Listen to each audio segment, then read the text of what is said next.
오늘 하나님의 말씀은 골로새서 제2장 19절에서 보겠습니다.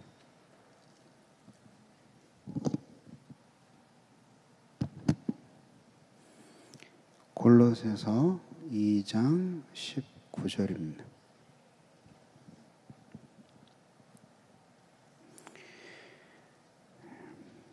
우리 모두 같이 읽겠습니다. 19절을 우리 같이 읽겠습니다. 시작. 머리를 붙들지 아니하는지라 온 몸이 머리로 말미암아 마디와 힘줄로 공급함을 받고 연합하여 하나님이 자라게 하심으로 자라느니라. 아멘. 온 몸이 머리로 말미암아 마디와 힘줄로 공급함을 받고 연합하여 하나님이 자라게 하심으로 자라느니라. 아멘.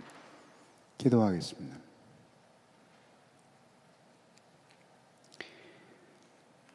사랑이 많으신 하나님 아버지, 오늘 이 시간에도 저희들이 주님 앞에 모여 이처럼 예배드리며 하나님을 갈망하오니 오늘 우리에게 은혜를 내려 주옵소서.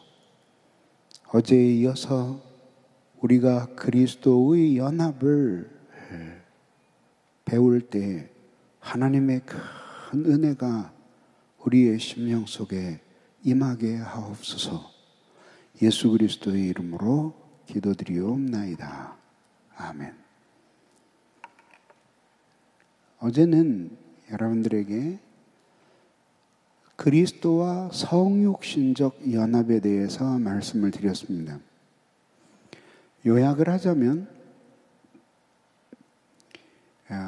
인간은 하나님의 형상을 따라 창조되었고, 그래서 바로 그렇기 때문에 인간은 존귀하고 소중한 존재가 되었습니다.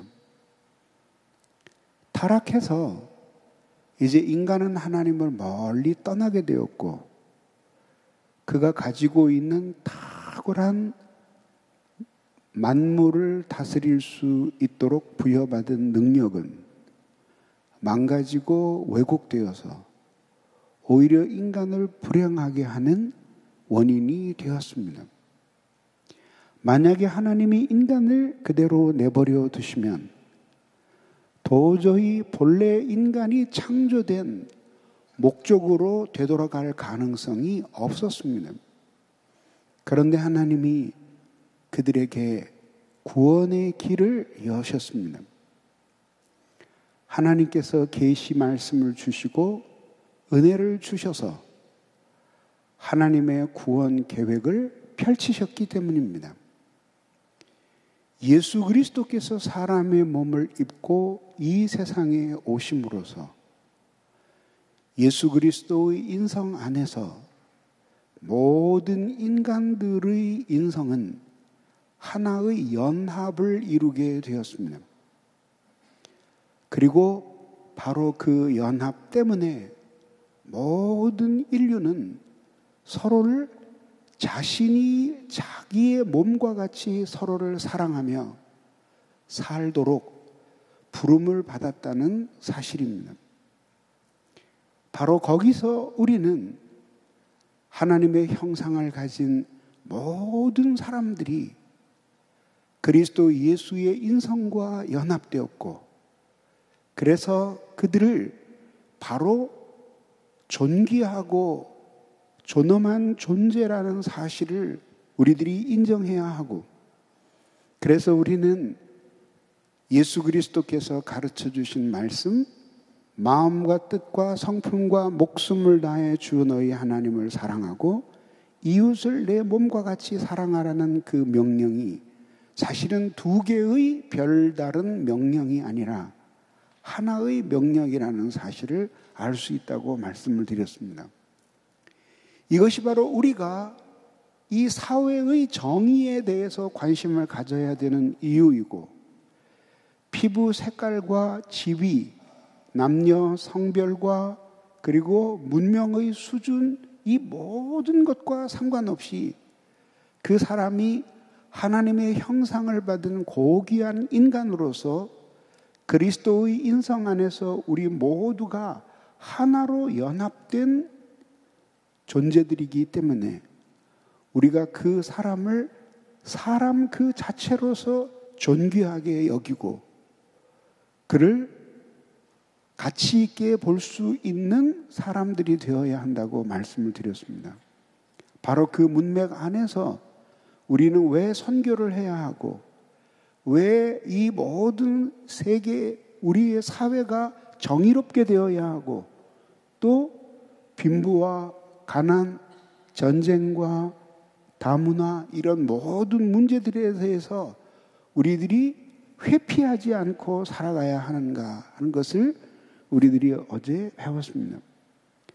비록 우리에게 큰 권력이 있어서 이런 문제를 일시에 다 해결할 수 없다 할지라도 우리가 어디에 있든지 있는 그 곳에서 이렇게 온 인류가 그리스도의 인성 안에서 하나의 성육신적 연합을 이루고 있다는 사실을 생각하며 이웃을 자기의 몸과 같이 사랑하며 그러면서 올바른 것이 무엇인지를 생각하고 그 가르침대로 살아갈 때 우리가 존재의 울림이 있는 그리스도인이 될 수 있다라는 말씀을 드렸습니다.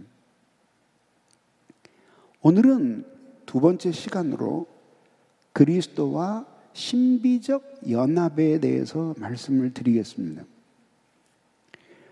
이 골로새서는 사도 바울이 로마에 투옥된 62년경에 기록이 되었고 에베소, 빌립보, 빌레몬서와 함께 감옥 속에서 썼다고 해서 옥중서신이라고 불리웁니다. 골로새서는 아주 우주적이고 신비한 그리스도에 관한 교리를 담고 있습니다. 아주 웅장하고 어떤 면에서는 철학적이고 어떤 면에서는 아주 깊이가 있는 사상적인 서신서예요. 사도 바울의 사상이 한창 무르익었을 때 이 편지를 썼기 때문입니다. 이 편지를 쓴 목적은 역시 골로새 교회에 침투한 이단들을 반박하고 흔들리는 골로새 교회를 굳게 복음 진리로 붙들어주기 위함이었습니다. 그래서 그는 이 골로새서에서 그리스도의 유일성과 머리 되심을 변증하고 참된 그리스도인의 삶이 무엇인지를 골로새서 하반부에서 설명하고 있습니다. 그리스도와 신자의 연합에 대해서 살펴보겠습니다. 성경은 예수 그리스도와 신자의 연합에 대해서 아주 많은 그림들을 우리에게 보여주고 있습니다. 정교한 논리로 우리에게 다가보기보다는 하나의 그림과 같은 언어로 우리에게 예수 그리스도와 우리 신자의 관계를 설명해 줍니다. 그래서 그리스도와의 연합이 신자의 연합이 무엇인가 하는 것을 이해하기 위해서는 그렇게 우리에게 제시되는 신약 성경의 다양한 그림들을 어느 하나가 모두라고 생각하지 말고 퍼즐을 맞추듯이 모두를 함께 살펴보면서 큰 그림을 그릴 때 신약 성경에서 우리에게 가르치는 그리스도와의 연합의 본질이 무엇인가 하는 것을 파악할 수 있습니다. 모든 것을 다 말할 수는 없지만 대충 가장 주요하게 그리스도와 신자의 연합에 대해서 묘사하고 있는 그림 4개를 소개하면 다음과 같습니다. 우선 첫째는 요한복음 15장에 나오는 포도나무와 가지의 비유입니다. 예수님이 이렇게 말씀하십니다. 나는 포도나무요 너희는 가지라. 그가 내 안에 내가 그 안에 거하면 사람이 많은 열매를 맺나니 나를 떠나서는 너희가 아무것도 할 수 없습니다. 그래서 포도나무와 가지에 우리를 비교하는 거예요. 그래서 예수님은 포도나무고 우리는 가지다. 그래서 가지와 포도나무는 생명적으로 연결이 되어 있어서 포도나무에게서 끊어지는 순간 그 포도나무는, 나무 가지는 독자적으로 생명을 가질 수가 없어요. 이것은 생명적인 연합을 보여주는 것이에요. 그래서 어떤 사람은 또 이렇게 설명을 해요. 예수님이 우리에게 당신은 포도나무요 우리는 가지라고 말씀하셨으니 가지가 열매를 맺기 위해서 뭘 하는지 생각해 보라. 아무것도 하는 일이 없다. 그냥 예수께 붙어 있으면 열매를 맺는다. 그러므로 우리도 예수 그리스도를 믿고 그분에게 접붙여져 있으면 우리는 아무 할 것이 없다. 이렇게 설명을 해요. 근데 이것은 절반은 맞는 이야기지만 절반은 맞는 이야기가 아니에요. 이런 오류는 어디에서 나오냐면은 그리스도와 신자의 연합에 관한 가르침을 어느 하나의 그림만을 보고 거기다가 자기가 원하는 모든 내용을 다 쑤셔 넣으려고 할 때 거기에서 신학적인 오류가 발생하게 되는 것입니다. 포도나무의 비유에서 가장 중요한 것은 그리스도와 우리 신자들의 연합이 생명과 관계가 있다는 것을 보여주는 겁니다. 그래서 예수 그리스도께서 우리에게 가르쳐 주신 비유, 신약 성경이 우리에게 제시하는 연합의 비유는 각각 그 연합에서 중요한 점을 우리에게 부각시키는 거예요. 그러니까 그것을 퍼즐처럼 다 맞춰서 연합 안에 그 모든 그림이 함께 들어간다고 생각할 때에 우리들이 그리스도와 신자의 연합이 무엇인가 하는 그림이 나오는 거예요. 자, 그래서 첫 번째 비유에서 나오는 포도나무와 가지의 비유는 우리와 예수 그리스도와의 연합이 생명적인 연합이라고 하는 것입니다. 생명이 뭐죠? 생명? 정말 어렵죠, 그죠? 라이프, 비타. 생명이 뭐죠? 설명하기 어려워요. 설명은 할 수 없지만 죽은 것을 보면 확실히 생명이 무엇인가 하는 것을 알 수 있습니다. 죽음과 대조되는 그 무엇이에요? 그 생명은 사람에게 생명이 있고 나서야 비로소 삶이라고 하는 것이 가능합니다. 생명이 없는 사람에게는 삶이라고 말할 수가 없습니다.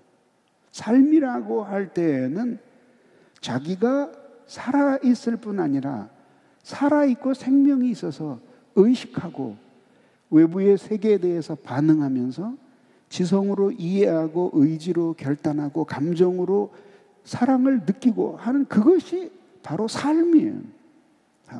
그래서 그 삶에는 언제나 의미가 따라와요. 의미가. 그러면서 자기가 하나님과의 관계 속에서 올바른 인생의 의미가 무엇인지를 생각하고 그것을 구현해 하면서 살아가는 것이 바로 생명이에요.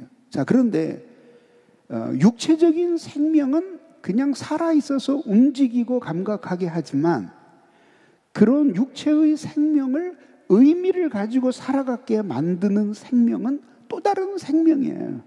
그것을 성경은 우리에게 영적 생명 혹은 영원한 생명 혹은 하나님의 생명, 그리스도의 생명이라고 이야기합니다. 그 하나님의 생명이 우리와 그리스도가 연합됨으로써 그 생명이 우리 속에 들어오게 되는 거예요.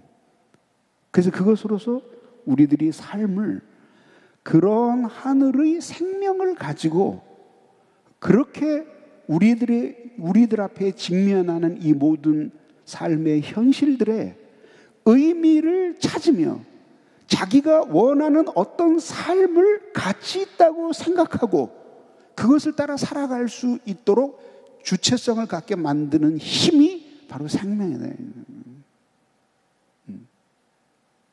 우리들이 이것은 이게 안 돼. 이게 설명하면 너무 길어서. 자, 그 다음에 두 번째 로마서 11장 7절에 보면은 참 감람나무와 접붙임의 비유가 나와요. 그래서 11장 17절이 이렇게 말합니다. 또한 가지 얼마가 꺾였는데 돌감나무인 네가 그들 중에 접붙임이 되어 참 감람나무 뿌리의 진액을 함께 받는 자가 되었으니. 자, 여기서는 참 감람나무가 있는데 돌감람나무가 접붙여져요.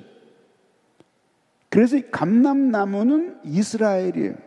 우린 거기에 접붙여져요. 예수 그리스도는 뭐냐면 뿌리예요.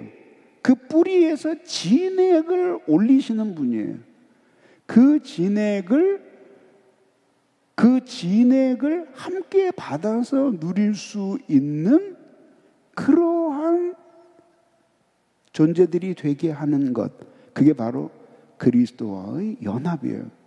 자, 그럼 여기서 이 진액은 또 뭘 의미하는 걸까요? 이것 역시 생명이에요, 생명. 그 나무가 자랄 수 있는 그 속에서 뿌리가 양분과 수분을 빨아들여서, 그래서 그것을 나무의 몸에 맞게끔 공급해요.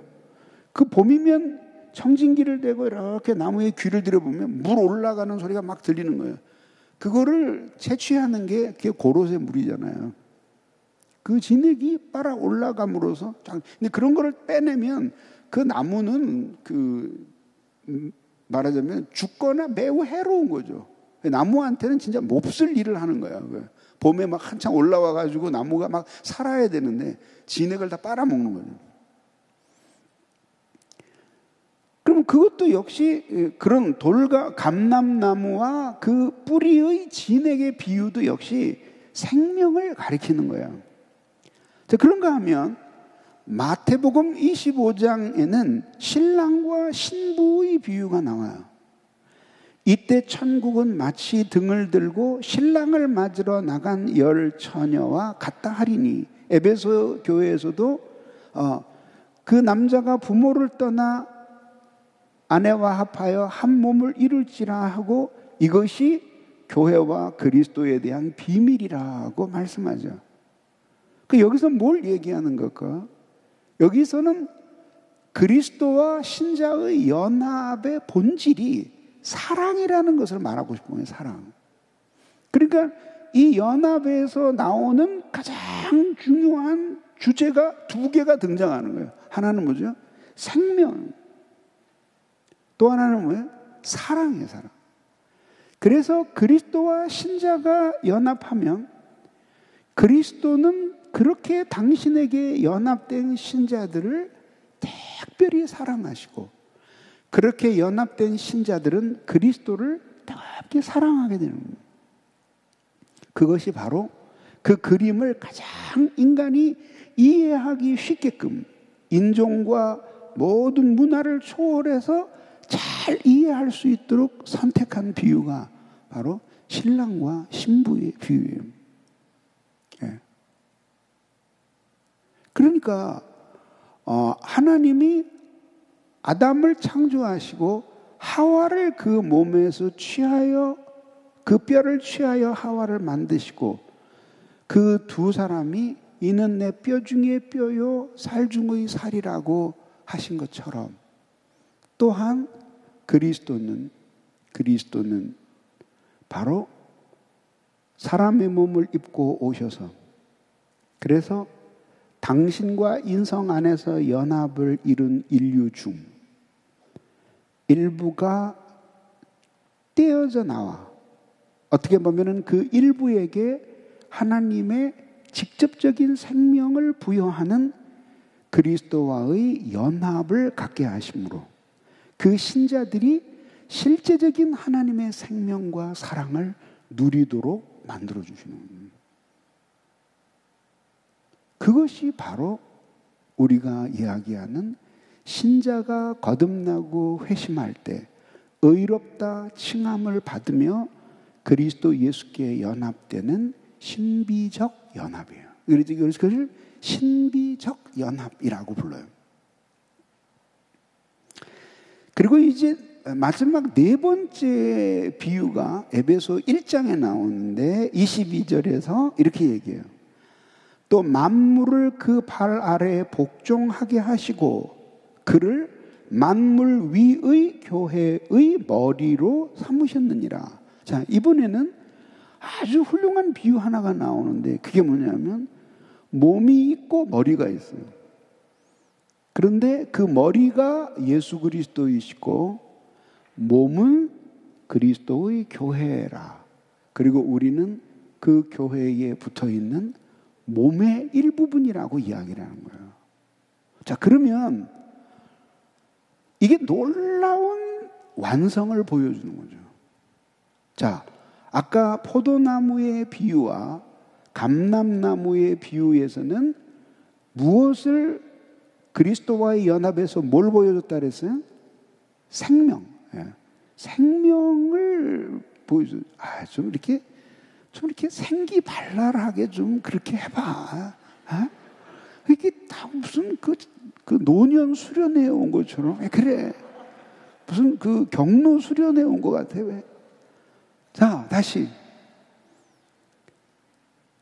두 비유, 포도나무의 비유와 감람나무의 비유를 통해서 그리스도와의 연합의 본질 중 어떤 것을 우리에게 보여주고 있다고요?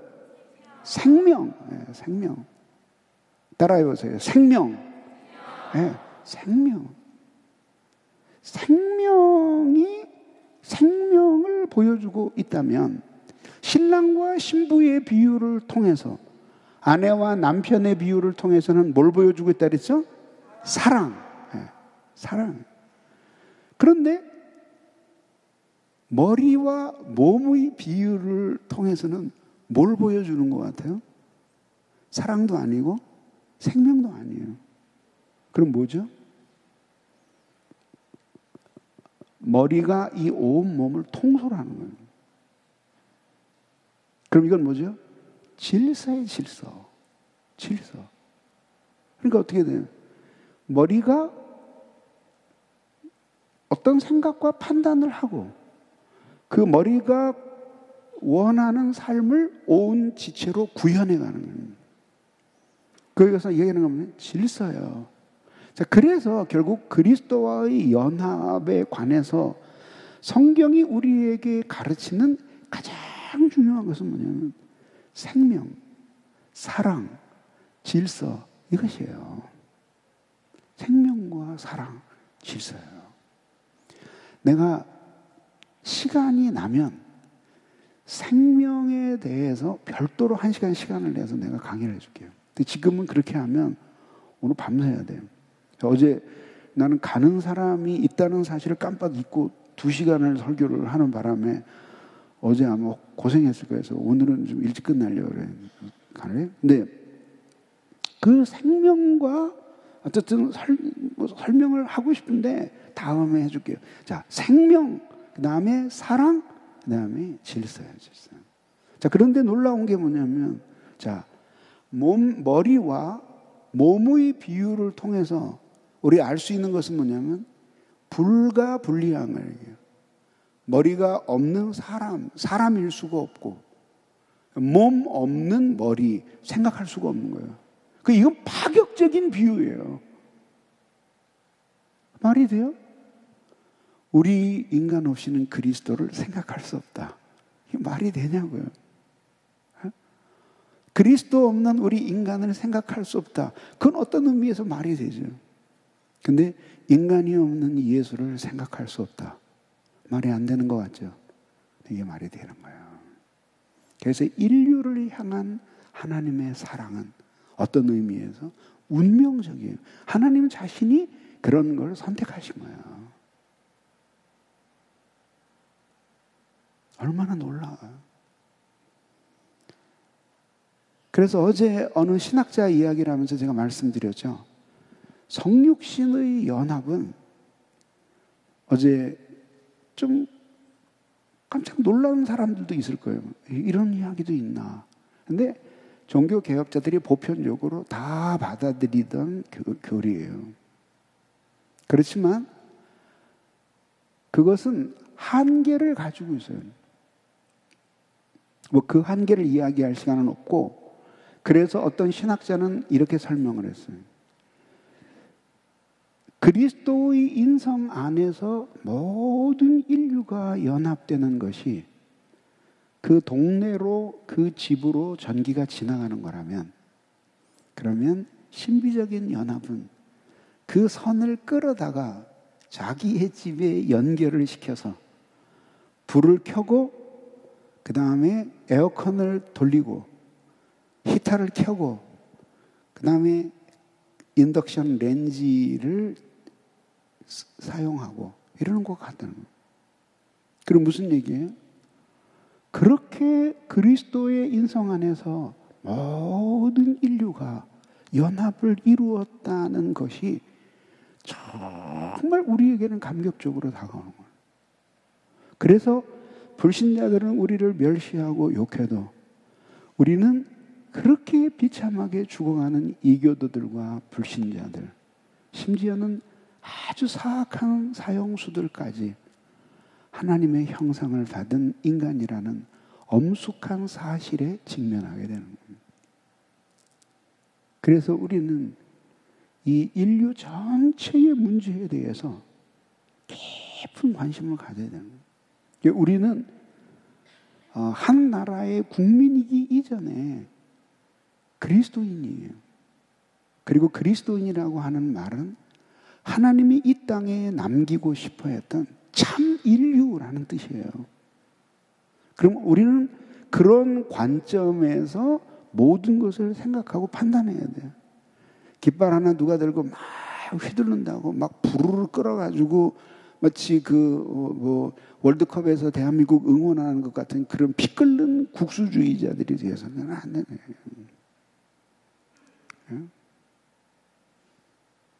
어제 그 인남식 교수 강의 들으면서 새로운 사실을 알았어요. 뭐냐면 어저께도 얘기했지만 그 부시가 일으킨 전쟁은 최악이었다고 나는 생각을 하거든요. 근데 그걸 그 곤돌리자 라이스가 그 책을 썼는데 그 책을 보면서 참 그 그리스도인인 거에 대해서 아주 미묘한 감정을 느꼈어요. 왜 그런지 아세요? 그때의 그 백악관의 모든 사람들이 모여서 그래서 나라를 위해 염려하면서 전략을 짜고 했는데 그 분위기가 마치 수련회 하는 분위기예요. 찬송하고 기도하고 찬송하고 기도하고 그리고 마지막 결정을 내린 것은 전쟁이다. 그렇게 결정을 해요. 그 교수님에 의하면 심지어 아버지 부시도 반대해야 돼요. 그래서 사람을 보내었더니 그 사람은 막 그 전쟁에 막 그런 그 국제 정세에 잔뼈가 굵은 사람인데 그렇게 하지 말라고 아들 부시에게 보냈더니 아들 부시가 하는 말이 God endorsed this word. 하나님이 이 전쟁에 서명을 하셨습니다. 이게 기독교 신앙이 올바른 신학적인 관점, 하나님이 이 세계를 창조하고 그 형상을 따라 창조된 인간이 어떤 존재이고 하나님이 이 세상에 꿈꾸는 사회가 어떤 사회인지에 대한 진정한 성찰이 없을 때 그때의 그런 판단력이 없는 신앙은 확 휘둘려서 막 국수주의 쪽으로 가서 극우로 치우치거나 반대로 극자로 치우치거나 하면서 오히려 사회를 병들게 만드는 거예요. 그 여러분들이 한번 잘 생각해 보세요. 저는 오래전에 이 교리를 알고 있었고 그러면서 사실은 언젠가 한번 이것을 설교할 기회를 계속 찾았어요. 그러면서 벌써 오래된 일이지만 그런 것들을 이렇게 이해하면서 들었던 생각은 뭐냐면 하나예요. 뭐냐면 정말 우리 그리스도인이 별 생각 없이 인생을 살아가고 있구나라는 것이었어요. 그냥 국부적으로 그냥 착하게 살고 정직하지도 않지. 솔직히 얘기해서 밤에 주차할 때 남의 차 쿵 박아놓고 그냥 이렇게 쳐다보고 도망가고 그 그리스도인들도 그러잖아. 그리고 적당히 그런 거는 그래도 작은 윤리적인 문제인데 이런 거를 똑같이 예수 믿는 사람들도 말하자면 탈북자들에 대해서 냉혹하고 예수 믿는 사람이 오히려 회사를 경영하면서 사람들을 더 괴롭히고 그렇게 악랄하게 그렇게 하는 거를 우리들이 보게 되잖아요. 그러니까 이런 끔찍한 모든 일들 속에 그리스도인들이 아무 생각도 없이 그냥 가담하는 거야. 그리고 이런 잣대를 가지고 딱 판단을 해보면은 그리스도인이 그렇게 사는 것은 그를 구원하신 계획뿐만 아니라 창조하시는 목적과도 정면적으로 위배되는 삶을 사는 거야. 예. 그러면서 사회와 정치와 경제와 모든 문제들을 그렇게 보면서 살아가는 거예요. 그러니 그리스도인들이 살아있다고 해서 이 세상이 나아지지 않는 것이 뭐가 이상한 일이냐. 그러니까 주님이 우리를 너희는 이 세상의 빛이라고 말씀하셨을 때 그것은 독특한 정체성이에요. 모든 사람들에게 미움을 받아도 혹은 모든 사람이 박수를 쳐도 그것 때문에 그 일을 그 행동을 하거나 그러는 것이 아니라 하나님 앞에서 우리에게 지시하시는 삶이 무엇인가 그거를 딱 판단을 따라서 살도록 하시는 거예요.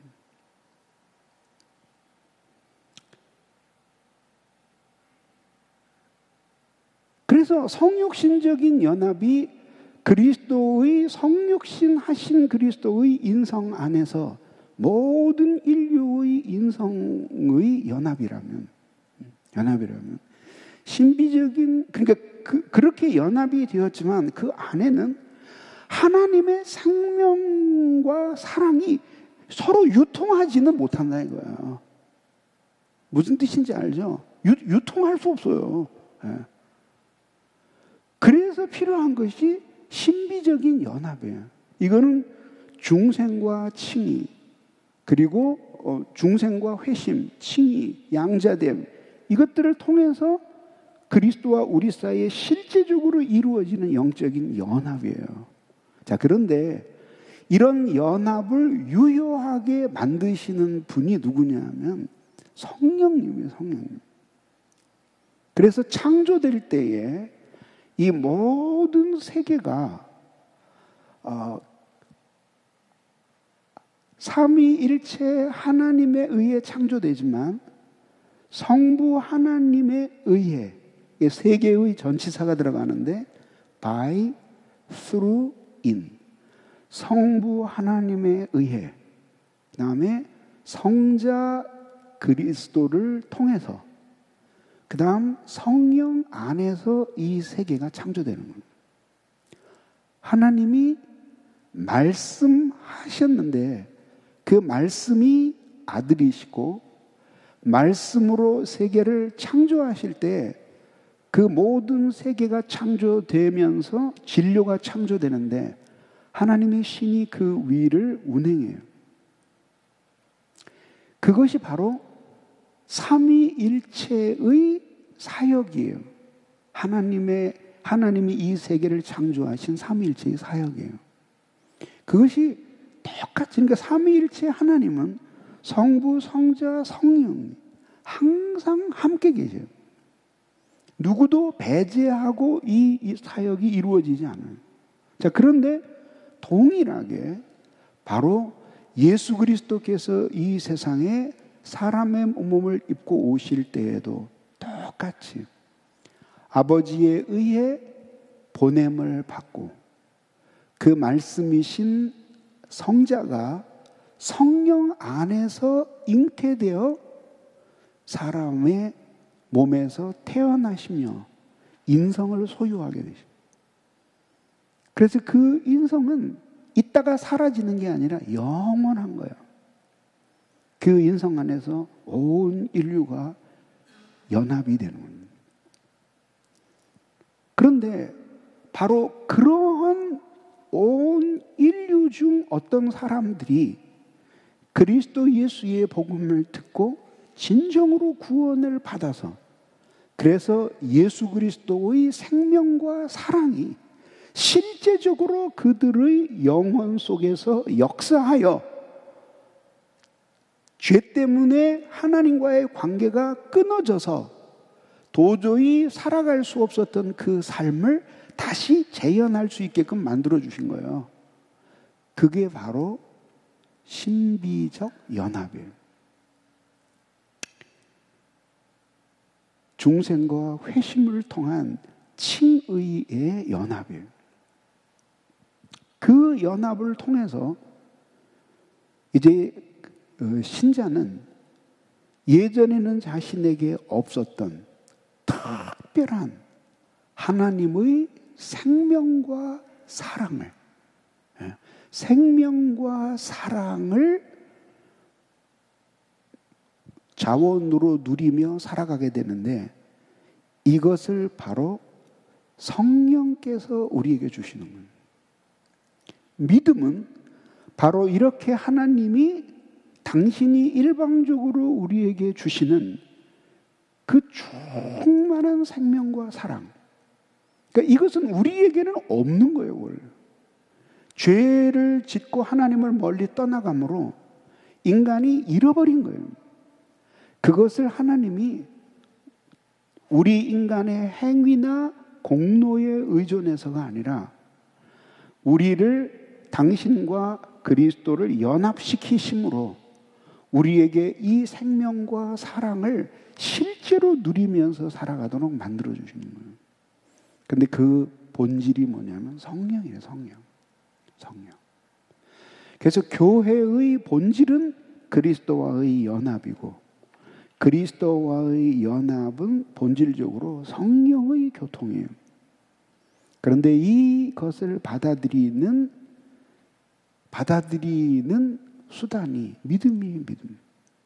그래서 우리가 믿었어도 우리가 그 공로로 내세울 수 없는 이유가 뭐냐 하면, 믿음 자체가 이것을 가져온 것이 아니라 하나님의 은혜가 우리에게 그 생명과 사랑을 부여하신 겁니다.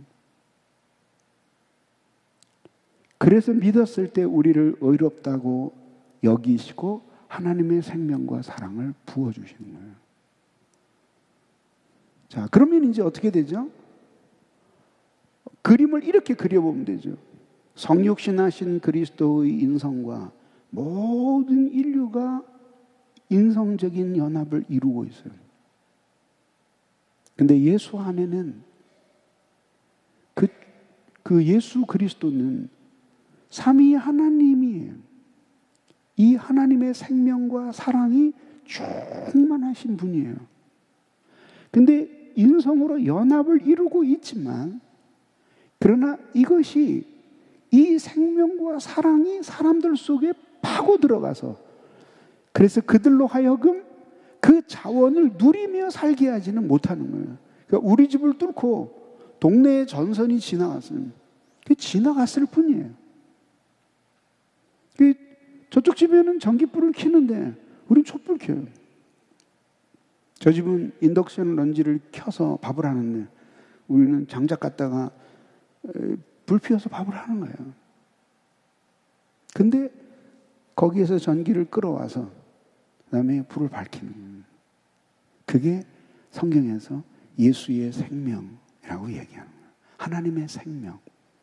그 다음에 생명과 성령의 법을 얘기를 합니다. 그러면서 성령께서 우리 안에 내주하신다는 표현을 사용하는 거예요.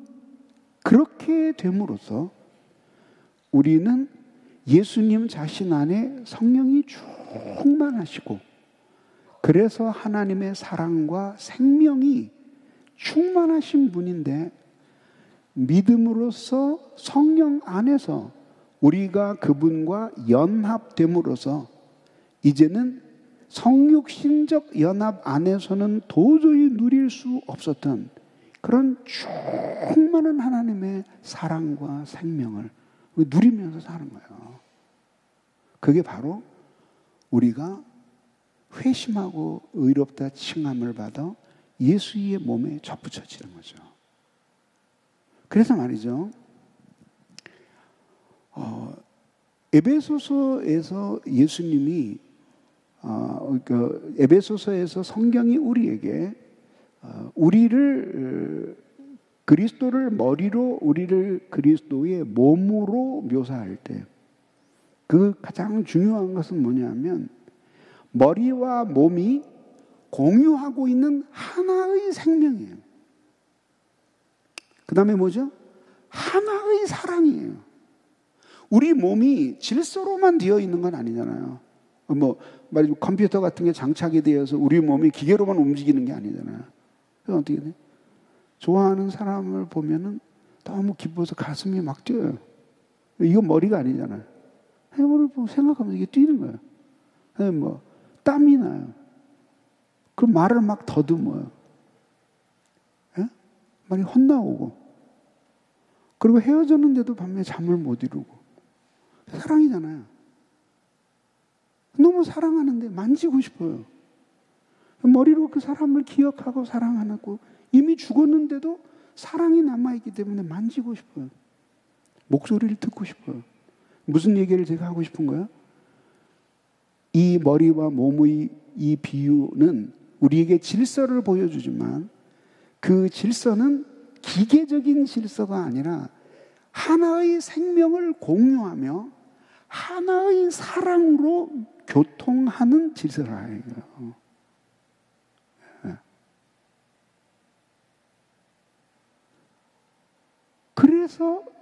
그런데 불행하게도 성육신적 연합을 이루고 있는 모든 사람이 이 신비적 연합 속으로 들어오는 것은 아니잖아요. 예. 그 신비적인 연합 속으로 들어오는 건 아니잖아요. 그렇죠? 예. 들어오진 않아요. 그래서 어떻게 해요? 지금도 많은 불신자들이 존재하고 심지어는 교회에 나오면서도 아직 진짜 그리스도인이 되지 않은 사람들이 너무 많은 거예요. 다시 말하면 성령으로 거듭나지 않은 그리스도인 비슷한 사람들이 너무 많은 거예요. 그런데 이 생명과 사랑의 경계는 분명해요. 있는 건 있고 없는 건 없는 거예요. 가진 사람은 가졌고 안 가진 사람은 안 가진 거예요. 반쯤의 생명 그리고 반쯤의 이 중생 이런 건 없는 거예요. 자, 그럼 여기서 이야기하는 것은 진짜로 중생하고 회심한 사람, 그래서 의롭다 칭함을 받고 하나님의 자녀가 된 사람을 이야기하는 거예요. 그들에게는 이 생명이 있는 거예요. 그래서 이 생명과 사랑이 있어요. 그리고 그리스도께서 그들을 통치하셔요. 하나님의 은혜로 그들을 통치하시는 겁니다. 그래서 하나님의 자녀가 된 사람은 예수께 순종하고 그리스도를 사랑할 때 이외에는 마음의 평화가 없는 거예요. 그리스도를 온전히 사랑하고 그분께 순종하는 삶을 살 때, 그때 이 생명과 사랑은 그 사람 안에서 아주 충만하게 되어서 이런 사랑과 생명이 있었을 때의 삶과 없었을 때의 삶이 얼마나 현저하게 차이가 나는지 그 사람을 보면서 이렇게 말하게 되는 거예요. 이전 것은 지나갔으니 보라, 새 것이 되었도다. 성경에서 이 보라라고 하는 이 단어는 뭔가 비범한 것이 도입될 때 쓰이는 말이에요. 이전 것은 지나갔다. 보라, 새 것이 되었도다. 이 새 것이라고 하는 것은 흔히 있을 수 있는 개선을 의미하는 게 아니라 완전히 다른 존재가 된 것을 의미하는 겁니다. 비유를 하자면 여름철에 괴짝에 짓눌려서 파리가 꼬여서 눈이 다 터져버리고 이게 이겨진 썩은 냄새가 나는 생선이 이렇게 살아나서 물속을 헤엄치는 상태가 됩니다. 그럴 정도의 놀라운 변화예요. 자, 그런데 이제 이러한 그 신비적인 연합이 결국은 몸을 이루게 되는데, 성경은 이 몸을 교회라고 말하는 거예요. 그러면 당연히 우리들이 직감적으로 알 수 있는 것이, 여기서 성경이 우리에게 가르쳐주는 이 교회는 그냥 단순히 건물로 된 사람들의 회합을 의미하는 것이 아니라 참으로 중생하고 회심하여 의롭다 칭함을 받고 하나님의 자녀가 되어서 그분께 접붙여져서 그 생명과 사랑이 흘러들어가고 있는 그 사람들을 의미하는 거죠. 근데 하나님이 이 사람에겐 이 생명을, 저 사람에겐 또 다른 생명을, 이 사람에겐 이 사랑을, 저 사람에겐 저런 사랑을 주는 게 아니라, 그들이 무엇을 누구든지 간에 같은 생명과 같은 사랑을 주시는 거예요. 그러면서 한 분이신, 사람은 각기 다 달라도 그 한 분의 생명을 충만히 누리면서 한 분으로부터 오는 사랑을 받고, 진리의 빛이 충만하면 충만할수록, 사랑의 열이 뜨거우면 뜨거울수록 그들은 모두 한 분을 사랑하게 되는 거예요. 그게 그리스도예요. 그게 카리타스의 사랑이에요. 그런 사랑과 생명을 우리들이 누리게 하시는 분이 하나님이신데, 하나님에 의해 그리스도를 통해 성령 안에서 바로 그런 충만한 생명과 사랑을 누리며 살게 하십니다. 그래서 하나의 몸을 만드셔요. 자, 그럼 어떤 그림이 나와요? 예수 그리스도와 연합된 하나의 커다란 연합, 인류 중 어떤 악인도 제외되지 않는 성육신 안에서 그리스도의 인성과 연합된 온 인류가 나옵니다. 그리고 그 중에 일부는 실제로 그 생명을 누리면서 머리이신 그리스도께 순종하고 그분이 창조하신 이 세계의 계획을 따라서 살아가려고 하는 열망을 가진 공동체가 탄생하게 됩니다. 그것은 아직 그리스도의 인성적인 연합을 커다란 범주라고 본다면 그것은 아직까지 적은 범주죠. 그것을 확장해 나가는 것이 선교예요. 그래서 어거스틴 같은 사람은 전도를 사랑의 확장이라고 보았습니다. 근데 사실은 그 얘기는 생명의 확장이기도 한 거죠. 예. 그러면서 그리스도의 몸인 교회가 세워지는 겁니다. 근데 그 교회가, 그 영적인 교회가 이렇게 보이는 처소 안에서 사람들이 모여요. 그래서 항상 눈에 보이는 이 교회와 그리고 보이지 않는 진정한 교회는 대부분이 겹치지만 항상 겹치지 않는 상이한 부분을 가지고 있는 거예요. 그 사람들, 그 남은 부분만큼은 성육신적 연합 안에는 있지만 신비적 연합 안에는 있지 않은 사람들이라. 그 사람들은 죄를 죽일 수 없어요. 그 하나님의 참된 생명과 그 가슴 벅찬 사랑을 실제로 몰라요. 그것이 그리스도의 교회예요. 자, 그러면 하나님이 이러한 신비적인 연합을 우리에게 주시는 그 궁극적인 목표가 무엇일까 하는 생각을 하게 됩니다. 그것은 바로 그 그렇게 하나님의 생명과 사랑을 실제로 누리면서 살아가는 그리스도인들을 확장하심으로써 타락해서 인류가 잃어버렸던 하나님의 형상대로 살아갈 수 있는 고귀한 가치와 이상을 따라 살 수 있는 실제적인 힘, 곧 생명과 사랑을 온 인류가 누리게 하시는 것이 하나님이 교회를 세우신 목표예요. 여기서 우리는 전도가 얼마나 중요한가 하는 것을 배우게 되는 거예요.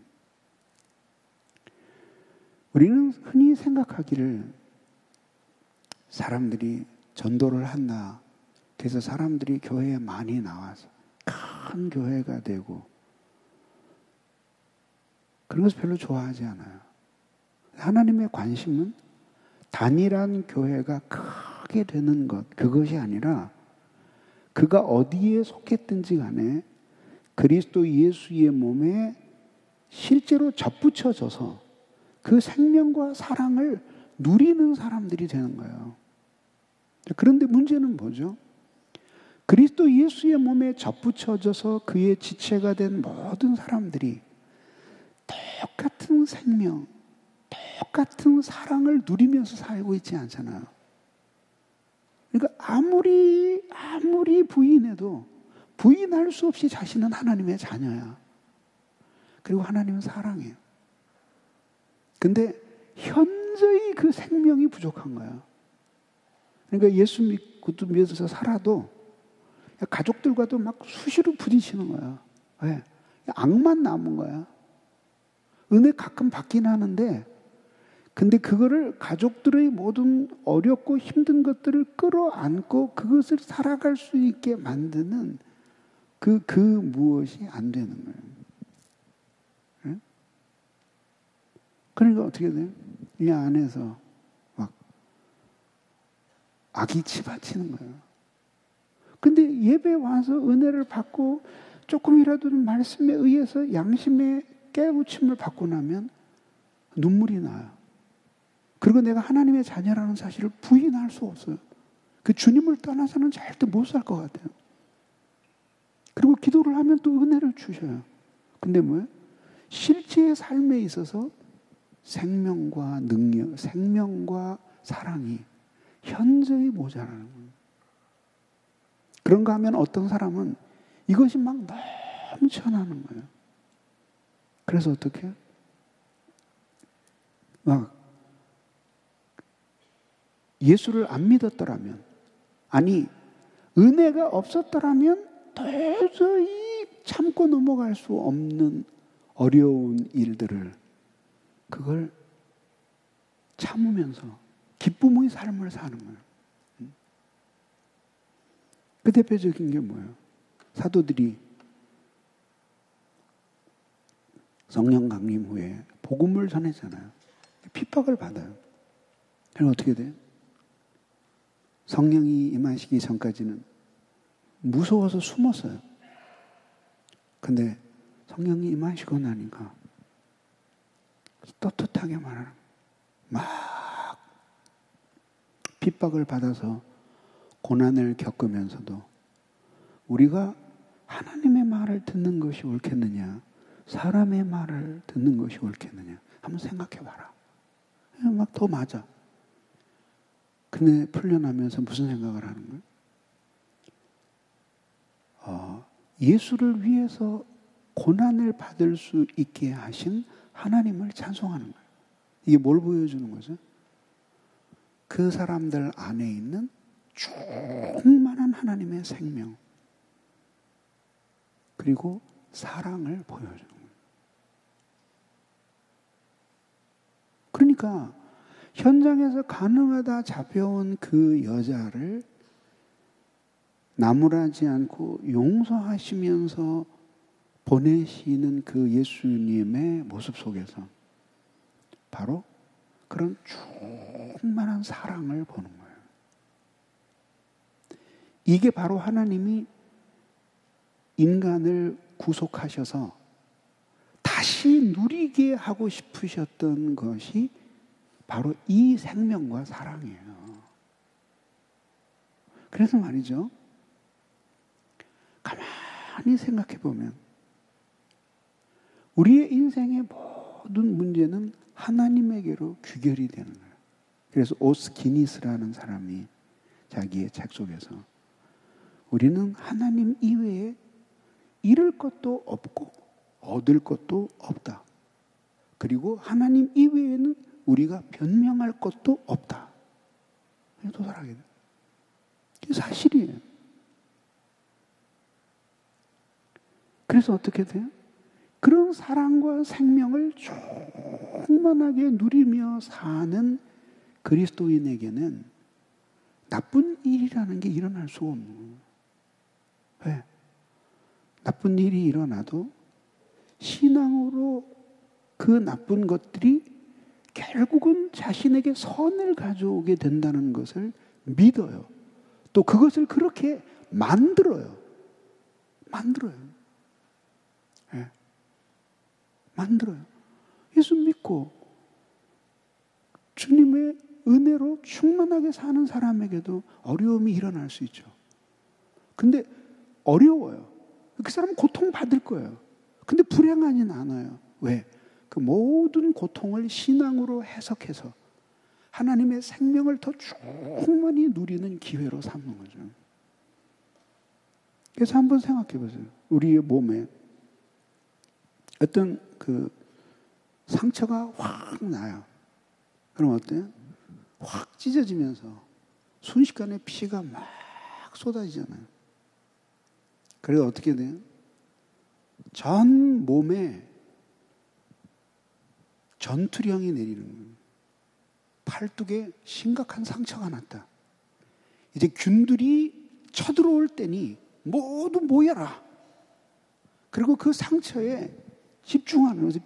피를 쏟아내고 그리고 균에 저항하는 것들이 막 나가는 거예요. 그래서 어떻게 돼요? 막 쑤셔요. 그게 뭐예요? 뭐 침투하는 균들과 그것을 막는 우리의 피의 성분들이 치열하게 싸우는 거예요. 그 다음날 보면 막 허옇게 골마 있는 거예요. 이게 전사한 시체들이 우리 몸이에요. 그리고 몸이 건강하면 어떻게 돼? 그거를 이겨내요. 어떤 그 실제로 나오는 의사의 이야기인데 어떤 한 사람이 심심해서 코털 3개를 탁 뽑았어요. 48시간 후에 죽었어요. 왜? 태혈증이요. 어떤 사람이 애들과 함께 여름 휴가로 바닷가에 놀러가서 맨발로 걸어다니면서 조개를 주웠어요. 하루 종일 재밌게 놀고 집에 들어왔는데 여관에서 자는데 여보 나 이상하게 몸이 막 쑤셔. 그 감기약을 사다 줘서 먹었는데 정확하게 48시간 후에 죽었어요. 이게 뭐죠? 태혈증인데 작은 상처를 통해서 코털 3개를 통해서 발바닥에 난 상처를 통해서 이 균이 침투해 들어왔는데 그 균이 들어와서 피 자체를 썩혀버리는 거예요. 그게 평범한 사람에게는 그런 일이 일어나지 않아요. 코털 3개 뽑았다고 해서 죽지 않아요. 왜? 몸에 저항력이 있어요. 그런 정도 침투해 와도 이기는 거. 우리 몸에 암세포가 10만 개쯤 있어도 아무 문제가 안 되는 거예요. 그걸 달고 그냥 같이 살아가는 거예요. 근데 이제 저항력이 약해지는 거예요. 근데 그런 면역력이 거의 바닥을 쳤을 때 나타나는 현상이 대상포진이에요. 그래서 그거는 굉장히 무서운 병이에요. 병이 무섭다는 게 아니라 말하자면은 이 나라로 말하자면은 군대가 모두 휴가 가고 없는 상태예요. 적군이 쳐들어오면 그 파멸하는 거예요. 그게 폐혈증이에요. 그게 무서운 거예요. 그 폐혈증에 균이 들어오게 되면 막 균이 돌아다니면서 맛있는 부분을 먼저 찾아요. 그게 뭐냐면 관절, 눈 껍질 이런 데를 찾는 거예요. 눈동자 같은. 그럼 막 파먹는 거예요. 한번 먹고 나면 복원이 안 되는 거예요. 고쳐도 복원이 안 되는 거예요. 무시무시한 거예요. 그러면 똑같이 그런 우리가 그러면 그리스도 예수 안에서 우리가 그런 신비적 연합을, 이게 성육신적 연합을 누리는 것이 인간을 존귀하게 여겨야 할 근거라고 본다면, 그러면 그런 신비적인 연합을 누리는 것은 그 존귀함을 받는 근거를 넘어서서 참 인간답게 자유롭게 살 수 있는 그 근거가 되는 거예요. 그게. 이게 단순히 종교적인 문제가 아니라 그 종교와 함께 윤리적인 문제가 결부되면서 우리 인간으로서의 참된 삶을 가능하게 하는 결정적인 그 무엇이 신비적인 연합을 통해서 우리에게 부어지게 되는 거예요. 그래서 우리가 예수 그리스도를 믿고 성령 안에서 거듭나고 회심하고 칭의되고 주님의 자녀가 되어서 예수께 접붙여지는 이 자체가, 그렇게 함으로써 비로소 인간의 삶이 좁은 의미에서 참 인간의 삶을 시작하는 거예요. 그럼 여러분들이 이런 의문이 들겠죠. 그러면 도대체 그런 신비적인 연합을 나는 분명히 누리고 있는데 왜 그런 생명과 사랑이 나에게는 이렇게 부족합니까? 그래서 내일 영적 연합에 대해서 설명을 하려고 하는 거예요. 내일이 대미를 장식하는 날이니까 내일 빠지는 사람은 불행한 사람. 어제만 참석한 사람은 거의 건진 게 없어요. 오늘 참석한 사람은 이제 반쯤 건지는 거죠. 그래서 그 연관관계를 설명하는 거예요. 여러분 다시 주제로 돌아가요. 그러면 그 신비적인 연합 안에서 하나님의 사랑과 생명을 누리면서 살아요. 자, 보세요. 내가 늘 설교 때마다 강조하지만 어차피 우리 인생은 우리 마음대로 안 돼요. 내가 원하는 그림대로 우리의 인생이 풀리지 않는다. 그래서 뭐냐면 내가 원하지 않는 상황을 만나게 되고 내가 싫어하는 상황을 직면하게 돼요. 나를 좋아하는 사람들과만 살고 사귀고 생활하는 것이 아니라 마주하고 싶지 않은 사람들과도 만나게 돼요. 그리고 살아가게 돼요. 수많은 난관과 역경을 지나게 돼요. 그래서 여러분들이 인생을 살면서 여러분들은 청년이니까 어린 형제 자매들이 부럽지 않을 때 이제 비로소 사람이 되기 시작하는 거예요. 그래서 좀 나이가 든 형들이나 언니들한테 한번 물어보라고. 언니 18살로 돌려보내주면 가겠어? 그럴 때 거침없이 고개를 끄덕거리는 사람은 아직까지 인간이 되는 게 뭔지를 모르는 게 철이 안 나는 거예요. 그 미쳤다고 그렇게 돌아가느냐고. 그래서 영국에 갔는데 어느 목회자가 후배예요. 자기네 교회에 목회를 다 하고 70 넘으신 목사님들이 서너 분이 출석을 했네요. 근데 이분은 뭐 한 50세 좀 넘어서 한 55세쯤 돼 보여요. 근데 그분들이 그냥 이렇게 모든 걸 완주하고 은퇴했다는 사실 자체가 그렇게 위대해 보일 수가 없다는 거예요. 그래서 내가 그랬어요. 목사님이 비로소 철이 들기 시작하는 겁니다. 만약에 누가 나를 보고 20대 생생한 나이로 돌아가라고 한다면 나는 사형이에요. 그리고 하나님이 그러실 리도 없지만 너는 정말 훌륭하다. 내가 다시 한번 태어나게 해주마 그러면 주여 거두어 주시옵소서. 한 번으로 충분합니다. 왜 두 번을 살겠어요? 어떻게 눈물 나게 해치면서 여기까지 살아와서 여기에 섰는데 그걸 다시 무지와 아무것도 모르는 그 무지와 무력 그 속에서 무능력으로 다시 돌아가서 단지 젊다는 이유 하나로 그게 왜 그렇게 살겠어요? 제가 왜 이렇게 이야기를 이렇게 길게 하는 이유가 뭐예요? 어차피 우리 인생 우리 마음대로 안 돼요. 그럼 우리 모두 하나님 안에서 잘 살고 싶어요. 지금 인간과 잘 사는 것에 속편이라고 이야기해도 과언이 아니에요. 잘 살고 싶어요. 예. 잘 산다는 보장만 있으면 왜 18살로 돌아가? 14살로 돌아가지. 예? 더 어린 시절로 돌아가지. 근데 뭐냐면 돌아보면 우리는 인생의 모든 문제를 정말 저 낮은 차원에서 계산을 하는 거야. 왜 내가 인생이 힘드냐? 취업을 못해서. 취업 못한 사람들이 얘기해요. 취업하면 행복할 것 같아요. 맨날 직장 나가는 사람들 중에 나도 20대 때 항상 사표 써가지고 여기도 오른쪽 주머니에도 넣고 다녔어요. 재미 하나도 없어요. 물론 재미있게 다니는 사람도 있죠. 정신 빼놓으면 또 재미도 있어 보이는 거예요. 뭐 가끔 회식하고, 뭐 실업자들 보고 막 그 괴로워하고 술이나 먹고 그 뭐 처음처럼 뭐 이슬같이 그런 거 먹고 사는 사람들, 골방에 있는 사람들 보면 그래서 좀 사는 것 같다는 생각이 드는 거예요. 혼자 돌아앉아서 가만히 생각하면 뭐 다진 것도 없는 거예요. 실업자 시절에도 돈 없었는데 직장 다녀도 돈 없어요. 왜?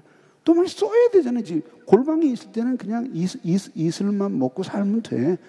근데 이제 이슬만 먹고 못 살잖아요. 이제 뭐 돼지고기도 먹고 오늘 저녁에 장로님 2분이 쏘셔서 여러분들에게 통닭을 주신대요. 왜 이 밤에 통닭을 먹이는지 난 이해가 안 가.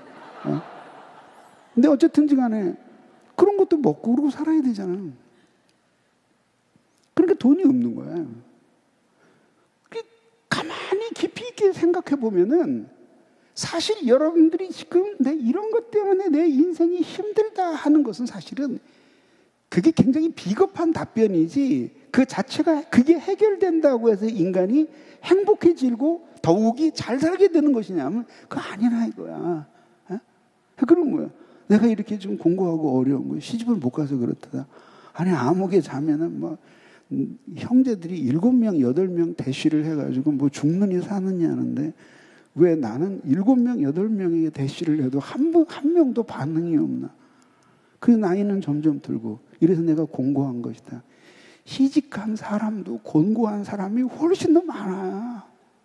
한번 물어보라고 시집간 사람들한테. 뭐 이렇게 얘기하면 끝없을 거 아니야. 돈이 없어서. 그 돈 있는 사람들 중에도 무슨 뜻 얘기를 하려고 그러냐면 지금 이야기한 모든 것들은 인간으로서 살아가는 데 있어서 우리의 어떤 일정한 행복과 안정된 삶에 영향을 주는 요소이면 틀림이 없어요. 그러나 우리의 인생을 잘 살게 하고 우리를 진정으로 행복하게 하는 결정적인 것들은 아니라 이거예요. 그거를 성경만 증거하는 게 아니라 우리의 경험도 증거하는 거예요. 그렇게 제가 예수를 믿고 21살에 회심을 하게 됐어요. 여태까지 읽던 무슨 철학책, 문학책 다 때려 집어 던지고 그리고 이제 예수 그리스도를 믿게 됐어요. 근데 내가 열린교회 같은 교회를 다녔다면 얼마나 좋았겠어요. 근데 구역장을 통해서라도 아마 내가 뭔가 갈 길을 찾았을 거예요. 근데 바보였죠.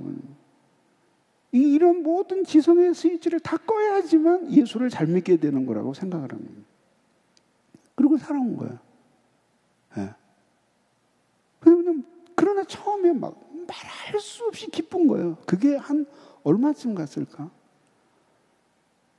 한 9개월 정도? 너무너무 행복해. 날아다니는 것 같은 거예요. 아무것도 필요 없고 그냥 주님만 바라보면서 일생 독신으로 살아도 상관이 없을 것 같아요. 근데 목회자가 되려고는 생각을 안 했어요. 너무너무 기쁘고 행복한 거야. 그게 뭐냐면 예전에 내 인생을 그렇게 괴롭히던 문제들, 가난, 그 다음에 배움의 기회, 그 다음에 나를 사랑하는 사람, 등등, 가족, 등등, 우리를 불행하게 한다고 생각하는 것들이 얼마나 많았어요. 근데 그게 내가 예수님을 만나고 그런 연합 속으로 들어가게 되니까 나를 조금 더 불행하게 만들 수 없다는 사실을 깨닫는 거예요. 그런데 하나님의 은혜에서 멀어져 영적인 침체에 빠지고 나니까 다 죽었던 것들이 다 일시에 다 살아나는 거예요. 그리고 똑같이 정도의 차이는 있을지언정 이런 요인들 때문에 내가 회심하기 전에 힘들어 했던 것들이 다시 또 시작이 되는 거예요.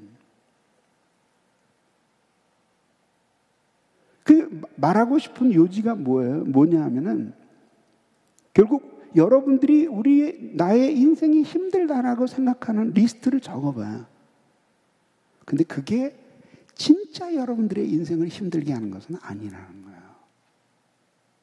그 마치 뭐냐면 우리가 수없이 균과 접촉하면서 살아요. 그렇죠? 그 균 속에서 생활한다 그래도 과언이 아니에요. 근데 문제 안 돼요. 왜? 이게 저항력이 있기 때문에.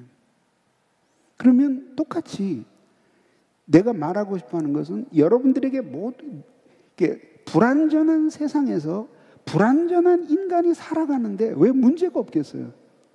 문제가 있죠.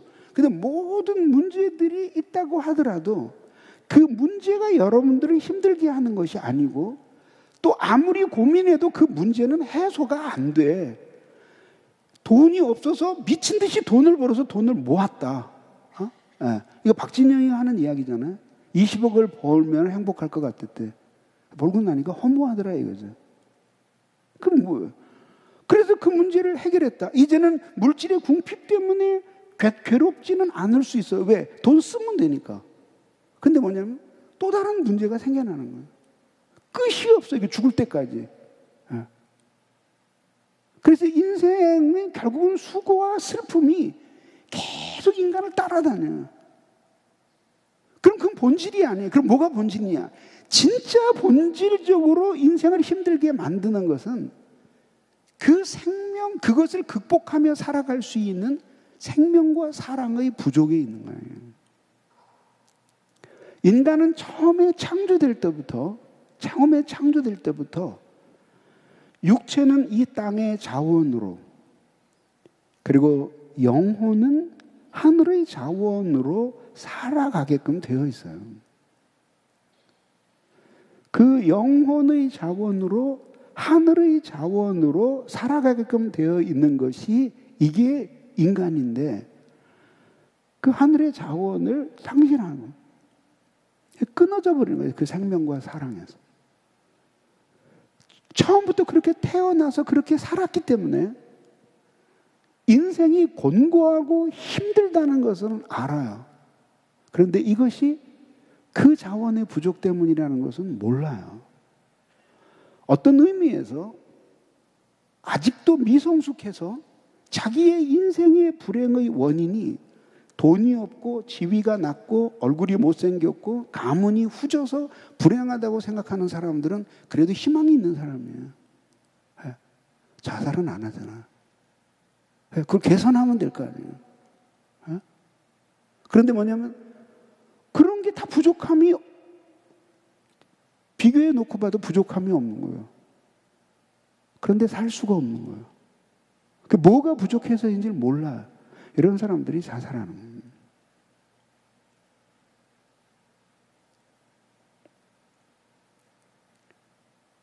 그럼 한번 생각해 보세요. 그리스도께서 바로 이런 생명과 사랑을 우리에게 주시려고 그리스도 안에서 우리를 선택하여 우리를 신비적인 연합 속으로 들어가게 하십니다.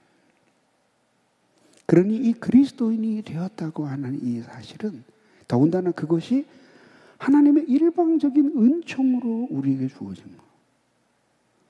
그러니까 이것은 굉장한 사건이에요. 그러니까 그래서 우리가 어려서부터 막 그 박수 치면서 불렀던 찬송 중에 하나가 나 같은 죄인이 용서함 받아서 주 앞에 옳다함 얻음은 어린 양 예수의 그 피로 속죄함 받았네. 속죄를 그렇게 많이 찬송했던, 요즘 속죄의 찬송을 잘 안 불러요. 그래서 여러분들은 오늘 이 시간에 인생에 대한 올바른 판단을 해야 되는 거예요. 어차피 인생은 이런저런 게 모자라게 되어 있어. 왜? 이 세상의 자원은 한정되어 있는데 육체는 많아. 욕망도 팽창해. 그러니까 그 자원, 한정된 자원으로 모든 사람의 문제를 해결해 줄 수가 없어요. 문제는 그 자원이 문제가 아니라, 자원의 결핍이 문제가 아니라 그 결핍을 이기며 살아가게 만들어주는 하나님의 생명과 사랑의 결핍이에요. 그런데 여러분들은 신자로서 인생을 잘 살 의무가 있어요. 왜냐하면 다른 사람들에게는 없는 그 생명과 사랑을 앞으로 주실 거예요. 그게 아니라 지금 이미 받았어요. 그래서 주님이 여러분 안에 계셔서 그 충만한 사랑과 생명을 온전히 누리며 살기를 우리보다 더 많이 말할 수 없는 탄식으로 갈망하시는 거예요. 그렇게 해서 주님이 우리에게 그런 신비적인 연합을 통해서 그 생명과 사랑을 충만하게 주시면 그 충만한 생명과 사랑이 자신의 삶을 영위하게 만들잖아요. 그렇죠? 잘 살게 만들잖아요. 근데 잘 산다는 것은 혼자 사는 게 아니에요. 다른 사람과 살아가는 거예요. 우리의 인생을 의미 있게 살아간다라고 할 때 그것은 하나님과의 관계, 사람과의 관계를 전제로 하는 거지, 그거 없이 그냥 자연인으로서의 이 삶을 영위해 가는 게 그게 아니라요. 그게 살아가는 거예요. 극복해 가야 만드는 거예요. 그래서 어떻게 돼요? 정말 우리 주위에 보면 이런 생명과 사랑이 결핍되어 있기 때문에 도저히 자신의 인생을 지탱할 수 없는 사람들을 너무나 많이 만나요. 극단적으로는 이 자원이 완전히 고갈되어 버렸을 때 자기 자신을 지탱하는 것이 너무너무 힘들어지는 거예요. 제가 15살 때 14살 때 경험했던 게 그거잖아요.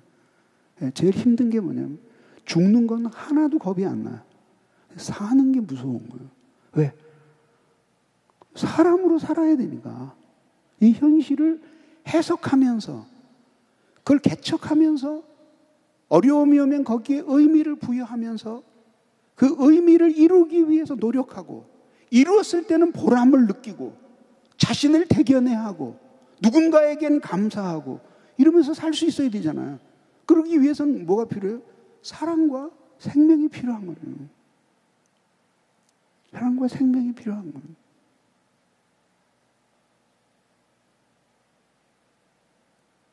참다운 생명은 하나님께 나오는 생명인데 생명 비슷한 것을 갖는 사람들도 있죠. 나라를 너무 사랑해서 뭐 무슨 일이라도 할 준비가 되어 있는 사람들. 그럼 엄청난 삶의 추진력을 갖는 거야. 근데 이게 참다운 삶으로 우리를 데려가지 못하는 거예요. 이단의 열심, 그들에게 있는 생명 비슷한 것들을 한번 생각해 보세요. 무시무시하잖아요. 선교지에서 진짜 헌신적으로 일하는 사람들은 이단의 교주를 섬기는 사람들이에요. 물불한 거예요. 그러면 생각해 보세요. 어차피 우리는 인생에서 난관에 부딪혀요. 문제는 문제가 아니라 우리에게 생명과 사랑이 부족한 거예요. 근데 그런 사람들은 수없이 만나요. 그런 사람들을 내가 그 생명과 사랑에 넘치면서 살 때 사람들에게 그 생명과 사랑을 나누어 줄 수 있는 도구로 하나님은 우리를 부른 거예요. 어떻게? 그들을 예수 믿게 만들어서 그래서 접붙여져서 그 생명을 누리게 만드는 거죠. 또 어때요? 살 힘을 모두 잃어버렸어요. 그래서 이제 죽고 싶어요. 그래서 인터넷에 뒤져봐요. 자살하는 방법. 그러다 순장이라도 한번 만나봐야지. 그러고 만나서 같이 밥을 먹고 이야기를 하고 하루 저녁 같이 자고 뭐 그래봐야 그 사람도 무슨 뾰족한 수는 없는데 어쨌든 함께 기도하고 눈물 흘리고 사랑을 받고 있는 존재라고 생각을 하니까 다시 하나님 앞에 살아갈 힘이 나는 거예요. 그게 바로 생명과 사랑을 사람들에게 전달하는 도구가 되는 거예요. 뭘 통해서? 하나님의 말씀을 통해서, 위로를 통해서, 돌봄을 통해서 하나님의 이런 충만한 생명과 사랑을 다시 흘러들어가게 만드는 거예요. 그렇게 하면서 인생을 살아가는 거예요. 그래서 결국은 마지막에는 어떤 그림이 나오냐면 그리스도 안에서 이루어진 이 성육신적인 연합을 가지고 있는 모든 인류들을 구원하시는 것이 하나님의 뜻이에요. 그게 하나님의 계시된 뜻이에요. 근데 결국은 다 구원받지 못하겠죠. 그러면 그렇게 구원받은 사람들이 마지막에는 모든 최종적인 심판을 통해서 구원받은 사람들이 자신들도 다 이루지 못한 그런 충만한 생명과 사랑을 하나님이 단번에 누리게 만들어서 세계를 완성하시고 교회가 곧 인류와 하나가 되게끔, 그래서 교회와 세상의 구별이 사라진 세상이 되게 하는 거예요. 그래서 그들로 하여금 그 연합의 궁극적인 목적은 통치예요. 그래서 창세기 1장에 이렇게 나오잖아요. 우리가 우리의 형상과 모양을 따라 사람을 만들어 그들로 다스리게 하자. 마지막에 하나님이 그런 형상을 주신 이유는 바로 그런 충만한 생명과 사랑을 주시는 이유는 통치예요, 통치. 무슨 통치냐면 하나님이 이 세계를 창조할 때에 세우셨던 그 계획을 따라서 하나님을 대신해서 이 세계를 다스리게 하는 거예요. 그래서 하나님이 이 땅을 바라보실 때 정말 아름다운 세상이 되게 하는 거예요. 그 안에서 온 인류가 행복을 누리면서 끝없는 하나님의 생명과 사랑을 향유하면서 살게 하시는 것. 그게 바로 하나님이 우리를 창조하신 목적이고 구속하신 목적이에요. 그러니까 구속의 목적과 창조의 목적은 완전히 일치하는 거예요. 그 창조의 목적을 실현하기 위해서 하나님의 구원 계획이 들어오는 거예요. 자, 그러면 말씀을 맺어보겠습니다. 자, 오늘 우리가 살펴본 것은 그저 전부는 아니지만은 그러나 대강 살펴본 것은 그리스도와의 신비적인 연합이에요. 이 연합은 우리들이 중생과 회심, 칭의와 양자됨을 통해서 하나님과 맺어지는 연합이고 이 연합을 통해서 그 충만한 하나님의 생명과 사랑 그것을 가지고 머리이신 그리스도 예수와 그 하나의 생명과 하나의 사랑을 교통하며 그분의 계획을 따라서 한 몸 된 삶을 살아가는 거예요. 그게 그 중에 한 지체로 부름을 받은 게 나예요, 나. 그러면 오늘 여러분들에게 마지막으로 도전하고 싶은 거예요. 구원의 은혜가 얼마나 놀라워요. 하나님이 그런 생명과 사랑이라는 그 위대한 자원, 그것 없이는 참으로 인간의 삶을 살 수 없는 사람들에게 그런 생명과 사랑을 하나님이 우리의 공로와 행위가 아니라 오직 하나님의 은혜로 우리에게 주셨어요. 그래서 우리를 성령이 우리 안에 거하시는 성령의 전으로 우리의 몸을 삼으시고, 그래서 그 주님이 당신의 몸인 교회에 계신 그리스도의 영이, 그 영을 우리가 함께 누리며 살아가는 그 몸의 일부가 되게 하셨어요. 그렇게 우리를 연합시키실 때 예수 그리스도께 안에서 하나님이 우리에게 주시는 아주 중요한 약속이 있어요. 그것은 뭐냐면 무한한 생명과 사랑의 공급이에요. 끝이 없어요. 분량의 한도가 없이 믿음으로 하나님이 주신 새 생명의 원리를 따라 사는 사람들에게 충만한 생명을 부어주셔서, 그 생명과 사랑을 부어주셔서 그래서 현실을 극복하며 살게 하시는 거예요. 핍박받고 순교받는 사람들이 기쁨 속에서 그 모든 일들을 감당하는 것도 그 사람들의 위대함 때문이 아니라 하나님이 그들에게 주시는 생명과 사랑의 충만한 공급 때문에 도저히 상상할 수 없는 삶들을 극복하면서 하나님의 자녀의 삶을 살아가게 돼요. 그러면 그런 것을 하나님이 우리에게 이미 주셨어요.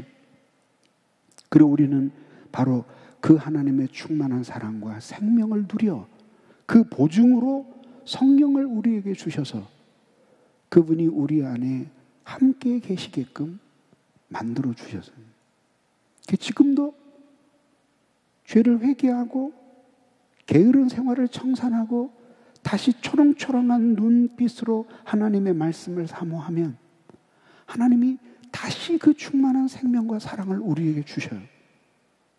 죄를 용서받게 해주시고 잃어버린 사랑을 회복하게 하시고 용서할 수 없는 사람을 용서하게 해주시고 감당할 수 없는 시련들을 기쁨으로 감당하며 의미를 부여하며 그리고 자신을 불사르며 살도록 만들어주는 거예요.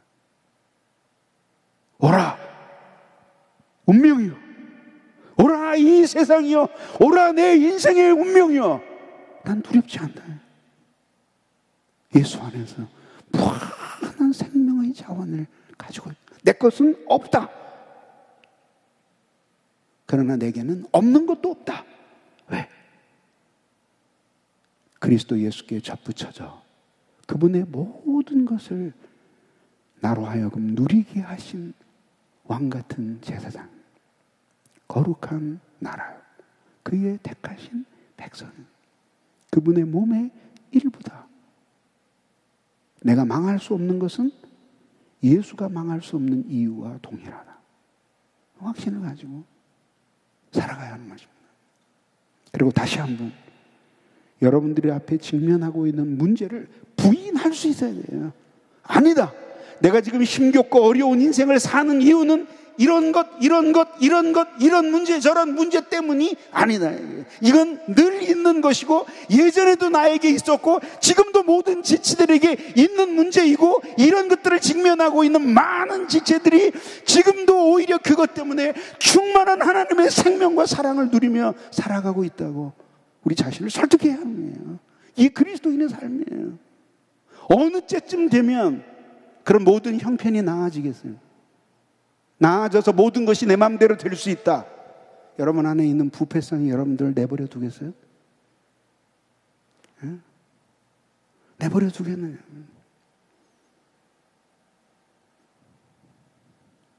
그게 바로 종으로서 살아가는 거예요. 우리는 종이 아니야, 하나님의 자녀예요. 이런 일들은 얼마든지 일어날 수 있는 일이고 앞으로도 올 거다. 그래, 이런 것들이 내 인생에 영향을 끼칠 수는 없다. 아멘. 나의 문제는 나는 하나님으로부터 이 생명과 사랑을 충분히 공급받도록 예수께 나를 접붙여 주신 사람이다. 예수께 접붙여진 사람이다. 그것은 인간의 이성으로 설명할 수 없기 때문에 그것을 신비적인 연합이라고 부르는 거예요. 그러면서 한번 인생을 바라보는 시각을 돌려놓는 거예요. 그리고 예수 안에 있는 그 무한한 자원을 생각하면서, 그러면서 이런 인생을 살아내는 것쯤은 문제도 아니다, 이렇게 생각하도록 하나님이 예수 믿는 순간 나를 이 모든 벼랑과 같은 절벽과 같은 많은 문제들, 산 오르기 전에 밑에서 보면은 막 너무 대단해 보여요. 그런데 맨 꼭대기에 올라가서 내려다보면 다 발 아래에 있는 것들이 아무것도 아니라는 사실을 생각하는 거예요. 그러면 어떻게 그런 생명을 충만하게, 그 사랑을 이미 주신 사랑, 이미 주신 생명을 100% 나의 것으로 활용하면서, 그러면서 오히려 이 세상의 난관과 시련을 비웃으면서 우뚝 선 거인같이 살아갈 수 있는가? 내일 말씀드리겠습니다. 기도하겠습니다.